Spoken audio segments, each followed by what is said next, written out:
Hello বন্ধুরা, রানুস কিচেনে তোমাদের সকলকে স্বাগত। আমার আজকের রেসিপি তোমাদের সঙ্গে শেয়ার করব সর্ষে বাটা দিয়ে বড়ার ঝোল। এখানে আমি 1 বাটি ছোলার ডাল ভিজিয়ে রেখে দিয়েছিলাম 3-4 ঘন্টা আগে, যেটা খুব ভালোভাবে ভিজে গেছে। এখন একটা মিক্সি জারে নিয়ে নিলাম কাঁচা লঙ্কা, 1 টুকরো আদা, 6-7 কোয়া রসুন। এবার ডালটা ঢেলে দিয়ে সামান্য একটু নুন দিয়ে গ্রাইন্ড করে নেব।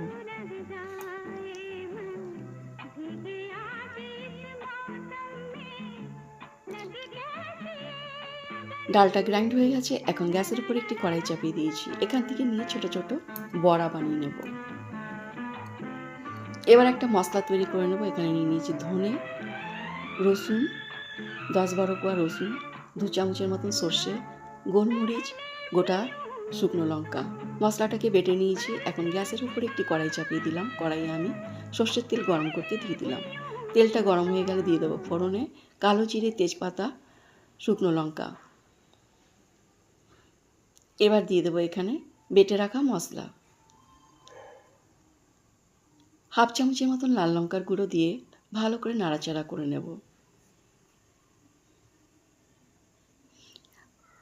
দিয়ে দেবো হলুদ গুঁড়ো, স্বাদ মতো নুন দিয়ে মশলাটাকে খুব ভালো করে ভেজে নেব। এইভাবে বড়ার ঝোল বানিয়ে একবার নিশ্চয়ই ট্রাই করবে, দেখবে ভীষণ ভালো লাগবে।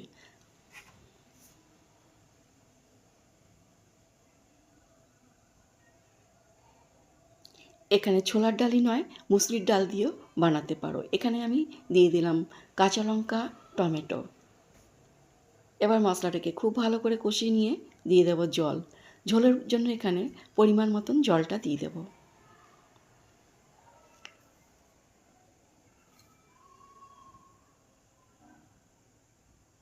ঝোলের জন্য জলটা দিয়ে দিলাম। এখন ঝোল ফুটে উঠলে এখানে বড়াগুলো, ভেজে রাখা বড়াগুলো ঢেলে দেব।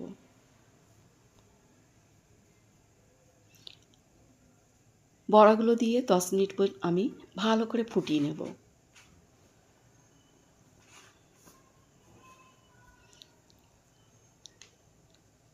ঝোল ও বড়া খুব ভালোভাবে ফুটে গেছে। এখন লো ফ্লেমে ঢেকে রেখে দেব কয়েক মিনিটের জন্য। আমার আজকের রেসিপি বড়ার ঝোল একদম তৈরি। এখানে এবার আমি একটা পাত্রে ঢেলে নেব। আমার আজকের রেসিপি তোমাদের কেমন লাগলো কমেন্ট করে নিশ্চয়ই জানাবে। ভালো লাগলে একটি লাইক, শেয়ার, সাবস্ক্রাইব করবার অনুরোধ রইল। পরবর্তী ভিডিওতে আবার একটি নতুন ভিডিও নিয়ে তোমাদের সঙ্গে দেখা হবে। তোমরা সুস্থ থেকো, ভালো থেকো। Bye bye.